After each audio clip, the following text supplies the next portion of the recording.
कोई किसी के कर्म को मिटा नहीं सकता, केवल भगवान और भगवान का नाम जप भजन ये बैठा लो। चाहे जहां भाग के चले जाओ तो एकमात्र भगवान नाम और भगवान की शरण, ये आप बिल्कुल स्वीकार कर लीजिए। भटकने की कहीं जरूरत नहीं। किसी भी जंत्र मंत्र तंत्र की ऐसी सामर्थ्य नहीं कि भावी को बदल सके, प्रारब्ध को बदल सके। राधा राधा राधा आप उच्चारण करोगे, फिर आपको कोई दुख परास्त कर सके असंभव। इस संसार में संघर्ष करके जीना है, कायरों की तरह नहीं मरना है। आप बात समझो। भगवान को अधीन करने की सामर्थ्य जिसमें है वो है नाम। नाम ध्यान से सुन लीजिए। इस विश्व ब्रह्मांड में भगवान और भगवान के भजन के सिवा कोई तुम्हारे कर्म का नाश नहीं कर सकता। इसे दिमाग में लिख लो, चाहे डायरी में लिख लो, चाहे हृदय में बैठा लो। कोई भी त्रिभुवन में भगवान और भगवान के भजन के सिवा ऐसा नहीं जो तुम्हारे कर्मों को विध्वंस कर दे। कोई नहीं है। एक बार महर्षि ब्रह्म ऋषि विश्वामित्र जी ने त्रिशंकु जी के कर्म विधान को मिटाने की कोशिश की और कहा तुम्हें जो वशिष्ठ जी नहीं प्रदान कर सके वो मैं प्रदान करूंगा। और अपने मंत्र बल से, तपोबल से उन्होंने स्वर्ग भेजा। अनाधिकारी का स्वर्ग में प्रवेश नहीं होता है। अगर वो पुण्य बल से अधिकार भी प्राप्त कर लिया है लेकिन ब्रह्म ऋषियों की अनुमति नहीं है तो भी नहीं होगा। वशिष्ठ जी ने नकार दिया था त्रिशंकु को, विश्वामित्र जी ने भेजा, वहां से धक्का लगा के वापस किया गया। वो खोपड़ी के बल उल्टे टंग गए। तो उनका रुको मैं नई सृष्टि प्रकट करता हूं। उन्होंने कुछ नई सृष्टि की रचना शुरू की। जिस तप बल का संग्रह कर रहे थे, मेनका ने आके उस सारे तप बल को चौपट कर दिया। उन्हीं से शकुंतला का प्रादुर्भाव हुआ, जिससे दुष्यंत पुत्र महान बलशाली भारत भाग्य विधाता प्रकट हुए हो। भरत जी उनका नाम, जो बाल्यावस्था में अश्व संचालन विद्या, राज्य विद्या सब ऋषियों से सीख चुके थे, संपूर्ण राज्य विद्याएं, और सिंहों के बालकों के साथ बलपूर्वक युद्ध करते थे। मेनका अप्सरा ने कुछ ही मिनट में उनके मन को अधीन करके सारी शक्ति क्षीण कर दी। आज भी त्रिशंकु उल्टा टंगे हुए हैं शास्त्र विधान के अनुसार।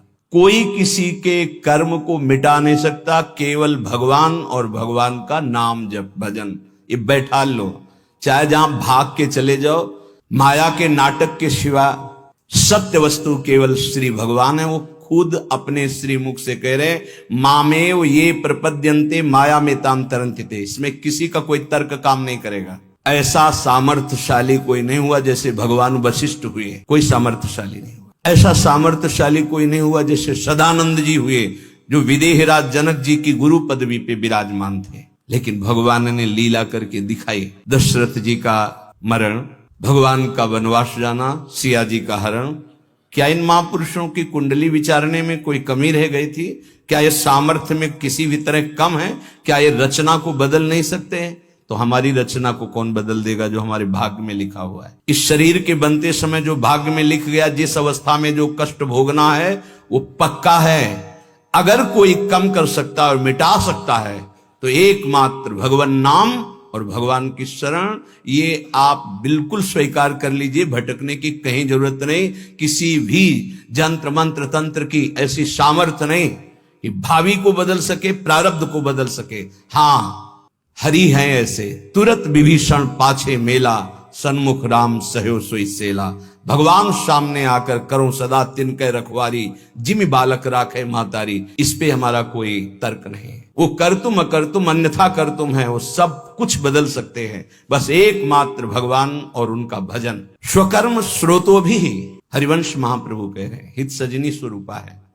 यत्र यत्र मम जन्म कर्म भीर, मेरे कर्म के अनुसार जहां जहां मेरा जन्म हो, चाहे वो नरक भेजो चाहे परम पद भेजो, मुझे इसकी प्रार्थना आपसे नहीं है। यत्र यत्र मम जन्म कर्म भी नारके परमे पदे थवा। बस इतनी प्रार्थना है लाडली जू कि जहां जहां मेरा जन्म हो कर्म के अनुसार, या जहां जहां आप मुझे भेजें, आप हमारे हृदय में अपनी परिकर सहित रहें। ललिता विशाखादि सहचरियों के साथ प्रिया प्रीतम गलवैया दिए मेरे हृदय रूपी निकुंज में है, जहां चाहो वहां भेज दो। श्रीपाद प्रबोधानंद जी यहाँ कह रहे बहुत स्वीकार करने योग्य है, मंगल हो जाएगा। स्वकर्म स्रोतो भी, हम आपसे प्रार्थना नहीं करते कि हमारे कर्मों के परिणाम का नाश कर दो, मत करो। सतत मभिस तस्चालित ममुम, मेरा कर्म मुझे प्रेरित करके जहां रख रहा है, कर्म के अनुसार ही वास मिलता है, कर्म के अनुसार ही आहार विहार, कर्म के अनुसार ही उसको दुख सुख का भोग, बड़ा कर्मों का जाल है। जहां जहां मुझे कर्म के अनुसार जन्म मिले, जहां जहां कर्म के अनुसार रहना पड़े,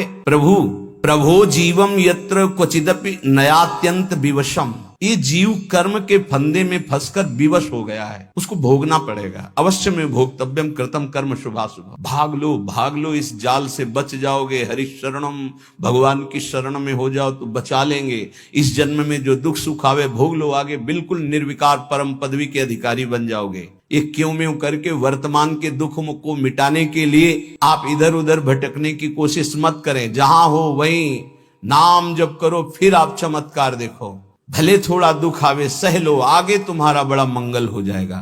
प्रभो जीवम यत्र क्वचिदपि नयात्यंत विवशम, अत्यंत विवश हो गया है जीव। जब चाहता है काम क्रोध लोभ मोह मद, जब जो चाहते हैं उसको ऐसे परास्त कर रहे हैं।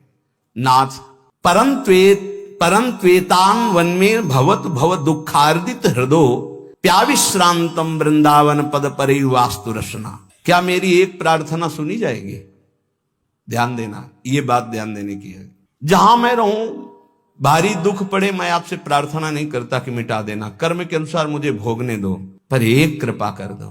मेरी जिह्वा निरंतर वृंदावन में जिनका यश गूंज रहा है, वो राधा राधा राधा, वृंदावन वृंदावन वृंदावन ऐसा पुकारती रहे। ए भाई, बड़ी सार की बात है। इसमें क्या है? राधा राधा राधा आप उच्चारण करोगे, फिर आपको कोई दुख परास्त कर सके असंभव। ध्यान रखना, कोई दुख ना आवे, हम ये बात नहीं कह रहे। बिल्कुल नाटकबाजी की, मन की नाटकबाजी, संसार की नाटकबाजी, इसमें मत फंसिए। पक्का अवश्य में वो भोक्तव्यम कृतम कर्म शुभाशुभम, बड़े बड़े सिद्धों को भोगना पड़ा है। आप तो साधारण कर्म करने वाले, जिन्होंने असाधारण तप किया, असाधारण जो आप सोच नहीं सकते, उनको भी शारीरिक दंड भोगने पड़े, जो इसमें निश्चय कर दिए गए हैं। नाम यदि चल रहा है तो दुख का अनुभव नहीं होगा, ये बात ध्यान रखना। दुख की व्यथा नहीं होगी, असाध्य रोग, भारी कष्ट, भारी विपत्ति, लेकिन आपके आनंद में फर्क नहीं पड़ेगा यदि आपकी जिह्वा में राधा राधा। आगे परिणाम दुख की निशानी नहीं रहेगी, दुख का नाम नहीं रहेगा, ये बात विश्वास कर लीजिए। इसीलिए बहुत सुलझा हुआ ये सिद्धांत श्रीपाद कह रहे, प्रभु स्वकर्म स्रोतो भी सततमभि तश्चालित ममुम, प्रभो जीवम यत्र क्वचिदपि नयात्यंत विवशम, परं त्वेतावन में भवतु भव दुखार्दित हृदो। मैं दुखित हृदय से कह रहा हूं, जहां मेरा जन्म होने दो, जो मुझे भोगना है निश्चित भोगने दो। भाई एक कृपा कर दो कि वृंदावन में डाल डाल पात पात में, वायु के प्रवाह में भी, पशु पक्षियों के मुख से भी, जहां राधा राधा राधा गूंज रहा है, ऐसे वृंदावन में थोड़ी प्रीति हो जाए और हमारी रसना रात दिन राधा राधा राधा ऐसा रटे। नाथ इतना तो मुझे दे दो। और इतना मिलने का फल क्या है? जहां भी हो आप वहीं से। आप भजन में नहीं हो तो इसलिए विश्वास नहीं होगा। श्रीपाद करें कहीं भी हो गए, वृंदावन तुम्हारे ऊपर कृपा करेगा। पर यह जरूर है, पहले महापुरुष बाद में प्रिया प्रीतम, ये पक्का, ये ध्रुव सिद्धांत है। जब कभी किसी को प्रिया प्रीतम का साक्षात्कार होना होगा तो पहले रसिक महापुरुष का दर्शन होगा, और जब रसिकों के दर्शन होने लगे तो जान लेना धाम और धामी दोनों का सानिध्य मिलने वाला है। वो उपासक देखता है अचानक एक कदम्ब का वृक्ष है, सुंदर चौकी है, पुष्प बिछे हुए हैं, और लालजू कदम्ब की डाल पकड़े हुए देख रहे हैं किधर? कदावा श्री राधाया कुसुम चय लोलंच ललितम। आह, नेत्र लोलायमान चंचल हो रहे हैं प्रीतम की तरफ और पुष्प का चयन कर रहे हैं श्री जी। ऐसे दोनों युगल सरकार कदम्ब के वृक्ष पर डाल रखी हुई लाडलीजू की तरफ लालजू देख रहे हैं, और लाडलीजू सुंदर कुसुमों को, पुष्पों को चयन करती हुई बीच बीच में चकोरी की भांति लालजू की तरफ देख रही। क्या मैं ऐसा देख पाऊंगा? श्रीपाद कह रहे हैं ये उस राधा नाम जापक को जहां होगा वहीं उसको दर्शन हो। गीता वाटिका कहां है? गोरखपुर, वहीं से देख रहे हैं भाई जी महाराज, वहीं से राधा बाबा दिव्य लीला देख रहे हैं। भाई जी के प्रसंग में एक आता है कि एक कल्याण पत्रिका अंग्रेजी से छपती थी, कल्याण अंक जैसे निकलते ऐसे। तो वो कोई विदेशी पढ़ता था, उसने भाई जी की बताई हुई पद्धति से नाम जप शुरू किया। उसको एक दिन ऑफिस में श्री कृष्ण से बात हुई, वो भागा भागा वहां से गोरखपुर आया, गीता वाटिका भाई जी से मिला और कहा मुझे श्री कृष्ण मिले। भाई जी की तो सिद्ध दृष्टि देखा, हाँ ये तो भगवत साक्षात्कार किए हुए। तो उनका भाई तुम बिना भक्तों के संग के, बिना धाम के ऐसे कैसे तुम विदेश में भगवान का साक्षात्कार। तो उन्होंने बताया हमने आपकी पत्रिका पढ़ी, उसमें नाम की महिमा, और नाम जब प्रारंभ किया तो नाम में सुख मिलने लगा। आपने जैसे जैसे कहा वैसे मैं कर रहा, मुझे श्री कृष्ण मिल गए। भाई जी ध्यानस्थ बैठे, क्या क्या तुमने देखा? वो बोलते जा रहे, भाई जी सही का निशान लगा, हाँ ठीक, हाँ ठीक। विचार कीजिए, वो दूर देश में बैठे हुए बात संत की मान रहा है तो भगवत साक्षात्कार हो रहा है। श्रीपाद कह रहे हैं तुम जहां भी हो, यदि राधा राधा राधा, तो इस कोटि का महाप्रेम में भगवत साक्षात्कार। हाय मेरा सौभाग्य कब ऐसा होगा कि सात कुंभ तन गोरी श्री प्रियाजू गौर कांति श्री अंग से प्रकट हो रही। नवीन जलधर इंद्र नीलमणि की सी कांति, मणिश्यामम धाम, और दोनों युगल सरकार परस्पर मिथो सार्पित भुजम, गलवहिया दिए हुए, निरीक्षेतत स्मरमम, वो मेरी तरफ देख रहे प्रिया प्रीतम, आह, और मंद मुस्कुरा दिए मेरी तरफ देखकर, तो मैं वहीं गिर करके मूर्छित हो गया। हाय कब पुनः ऐसा मुझे दर्शन प्राप्त होगा। ये नाम जापक को प्राप्त होता। उपासक एक बात केवल समझ ले, यदि सब साधना हो रही हो, नाम जप निरंतर का अभ्यास नहीं है, तो इतना मलिन स्वभाव कलियुग पैदा कर देता है कि कोई भी साधना हृदय को पूर्ण रूप से सुरक्षित नहीं रख पाती। ये बात आप गांठ बांध लीजिए, ये बड़े अनुभव की बात, बड़े महापुरुषों की मिली हुई बात कह रहे हैं। और यदि नाम चल रहा है तो भारी से भारी प्रलोभन या दुख, दोनों बातें ध्यान कर लीजिए। भारी से भारी प्रलोभन और भारी से भारी दुख तुम्हें विचलित नहीं कर पाएगा। इस संसार में संघर्ष करके जीना है, कायरों की तरह नहीं मरना है। आप बात समझो, दुख से भागना नहीं, कहां भाग के जाओगे। सुख में इतना घमंड नहीं करना है, क्या घमंड करोगे नाशवान पदार्थों का। सुख का चाहे जितना प्रलोभन आ जाए नाम नहीं छोड़ना, और दुख का चाहे जितना भयावह स्वरूप आ जाए नाम नहीं छोड़ना। फिर आप देख लेना, सुख और दुख तुम्हें आकर्षित नहीं कर सकते, वो स्वयं नष्ट हो जाएंगे, तुम परमानंद में निमग्न रहोगे। यदि वो चांडाल कुल में भी जन्मा हो, राधा राधा कृष्ण कृष्ण कृष्ण, तो कह रहे हैं कि उसने सारी तपस्या कर ली। तेपुस तपस्ते जुहवु सस्नुरार्या, उसने सारी तपस्या कर ली, उसने स्वर सहित वेदों के पाठ का फल प्राप्त कर लिया, उसने समस्त यज्ञ कर लिया, उसने सारे तीर्थ अवगाहन कर लिए, जिसकी जिह्वा पे नाम चल रहा है राधा राधा राधा। अहो वत्स पचतु गरियान, वो चाहे चांडाल क्यों न हो। भगवान की पूर्ण कृपा का कैसे हम परीक्षण करें कि हमारे ऊपर कृपा है। सेवक जी महाराज कह रहे हैं हरिवंश की कृपा क्या है कि निरंतर नाम चल रहा है। उसका फल क्या है? बोले वो मिलेंगे जिनका नाम तुम जप कर रहे हो, और परम लाभ प्रतिपल होता चला जाएगा। ये कृपा का फल है। हरि की कृपा का कहां उदय हो जाए कुछ नहीं कहा जा सकता, और जहां कृपा उत्पन्न हो जाती वहां सर्वाश्चर्य प्रकट हो जाता है। जिनके भ्रूभंग मात्र से त्रिगुणमयी माया ने अनंत ब्रह्मांडों का सृजन कर दिया, उस अखिल कोटि ब्रह्मांड नायक भगवान को अधीन करने की सामर्थ्य जिसमें है, वो है नाम। नाम ध्यान से सुन लीजिए, बड़ा प्रपंच फैला हुआ है जो नाम को नहीं पकड़ने दे रहा। मेरी बात, मेरी प्रार्थना मान लीजिए, अगर जीवन को इस लोक और परलोक में मंगलमय बनाना है तो नाम पकड़ लीजिए। बड़े बड़े सिद्धों की बात कह रहे हैं। ये बेचारी जबान क्या महिमा वर्णन कर सके नाम की। एक जीव भगवान अनंत शेष जी के 2000 जिह्वा दिव्य हैं, वो भगवान हैं और निरंतर भगवान की महिमा गान करते हैं, पार नहीं पाते। चारों वेद भगवान की महिमा करके नेति नेति कह दिए। उन भगवान की महिमा कोई बेचारी पार्थिव जीव क्या वर्णन करे। हरि नाम जिसकी जिह्वा पे आ गया, हरि की अपार कृपा हो गई।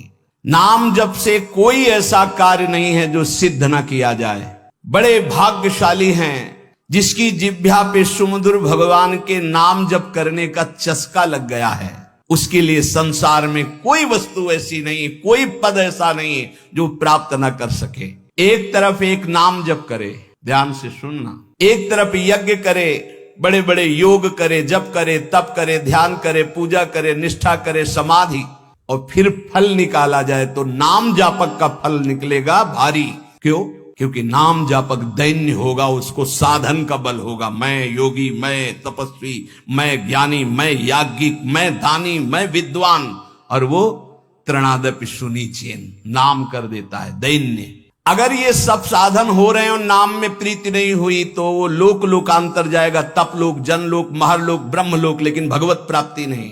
अगर नाम जप कर रहा है तो सीधे उसको तत्वबोध होगा, सीधे भगवत प्रेम होगा, उसे किसी अन्य साधन की आवश्यकता नहीं। कल एक निर्गुण निराकार के उपासक बहुत सुलझे हुए संत आए हुए थे।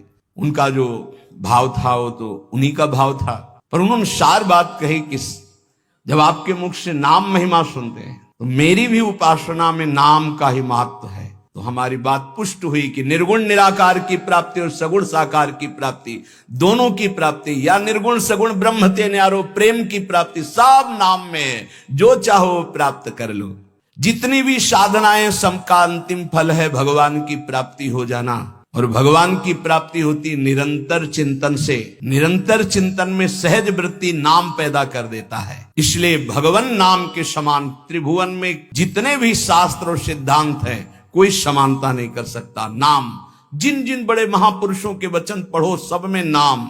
नाम में देश, काल, पात्र, जाति, वर्ण, समय, असमय, पवित्रता, अपवित्रता, इन किसी बातों का कोई नियम नहीं। जो जैसे जहां हो सब बोल सकते हो नाम। जैसी हालत में हो, जहां हो, जैसे हो, जिस वर्ण के हो, जिस स्थिति में हो, हर समय हर काल में भगवान नाम जप कर सकते हो, ऐसा शास्त्र का आदेश है।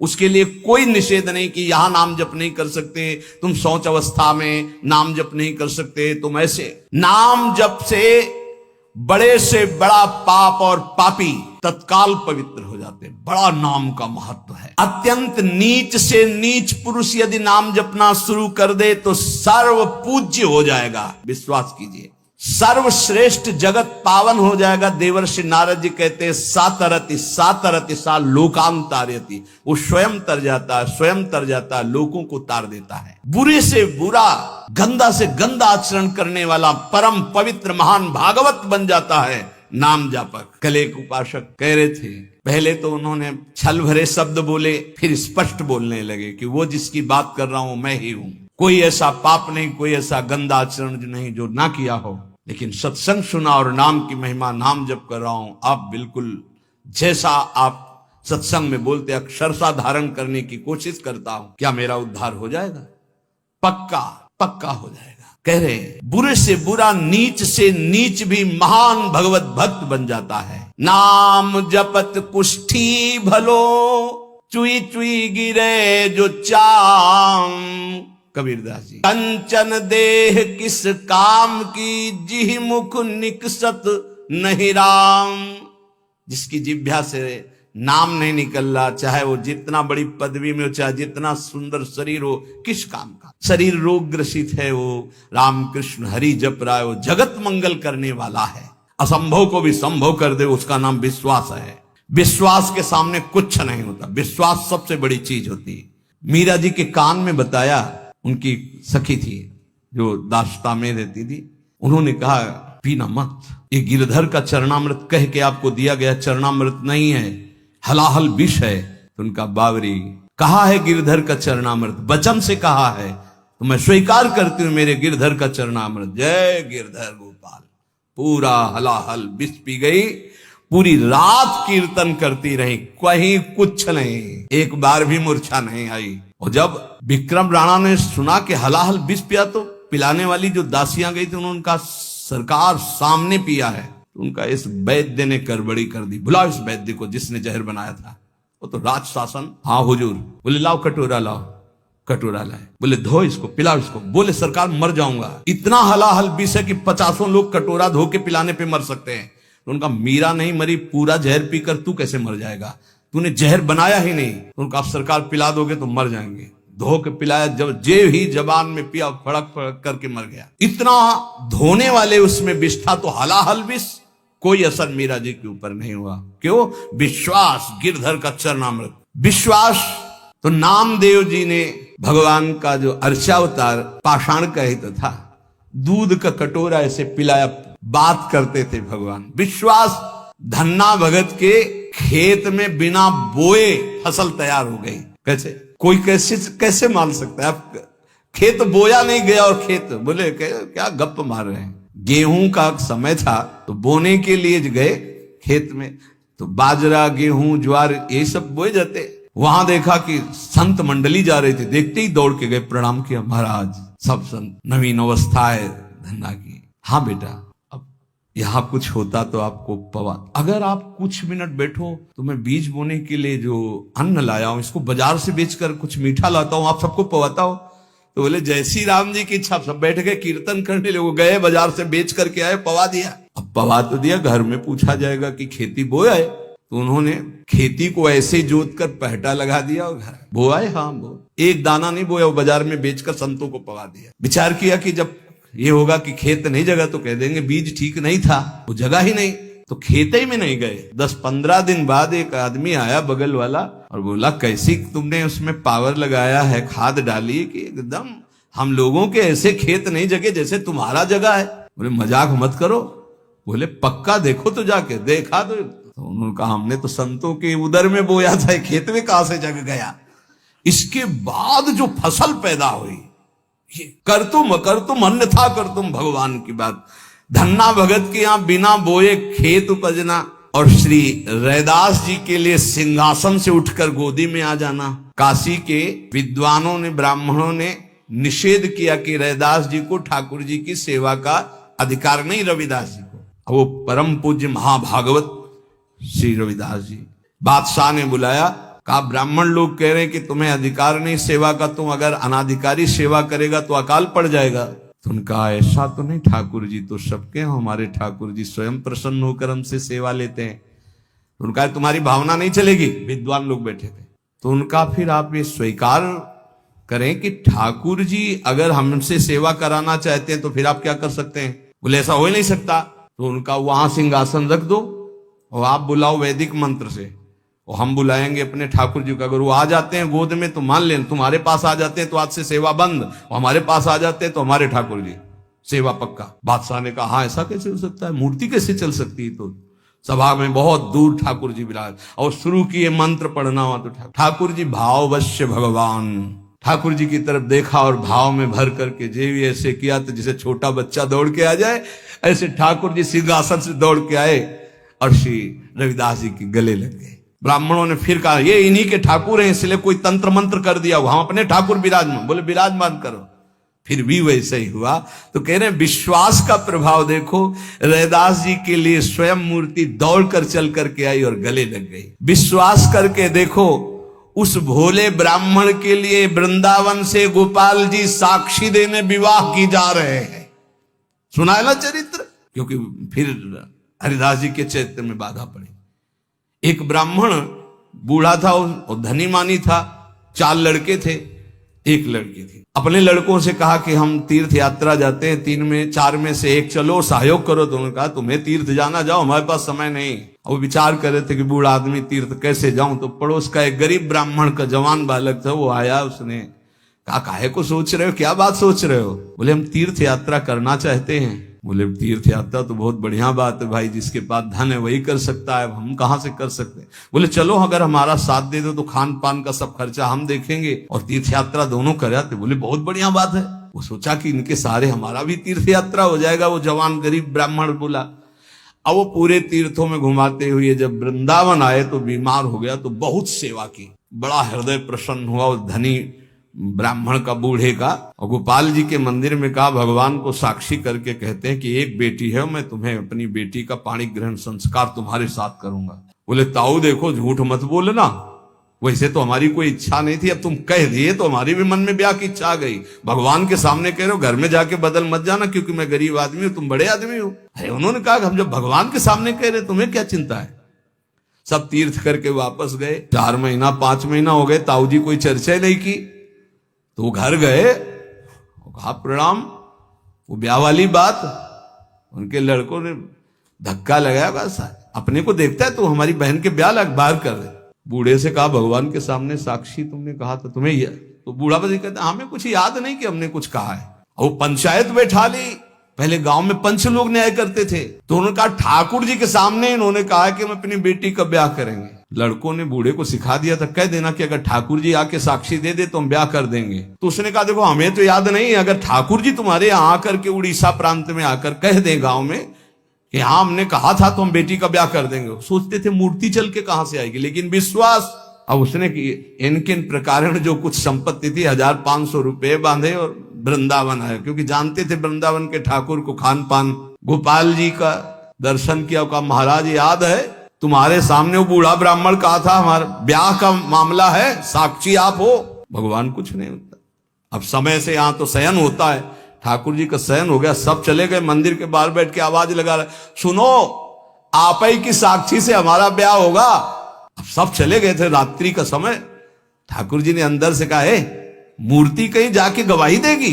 अरे बोले मूर्ति जब बोल सकती तो चल क्यों नहीं सकती है? ठाकुर जी उठ के आए और कहा देखो यार चल तो सकते पर हमें खान पान की भी। बोले हमें पता था, आपका स्वभाव पता था कि माखन मिश्री ये सब आपको पसंद है, हमारे पास कुछ रुपया है हम सब खरीद लेंगे और लेकर चलेंगे। तो बोले जल्दी व्यवस्था करो, रातों रात यहां से निकल चलते। ठाकुर जी देखो तैयार हो गए।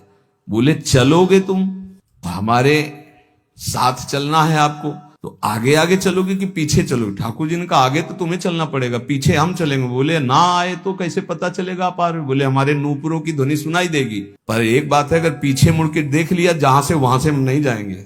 बोले जब नूपुरों की ध्वनि पैर की आहट सुनाई देगी तो हम क्यों देखेंगे पीछे? खवाने पियाने के लिए तो पीछे देख सकते हैं रुक के। बोले हाँ ठीक, बात तय हुई। गोपाल जी चले, कई दिन खवा पिया के ठाकुर जी को भोग लगा के जब गांव के नजदीक रह गया तो उसने देखा कि आ रहे कि नहीं, पीछे देखा ललित त्रिभंगी ठाकुर। ठाकुर जी ने कहा देखो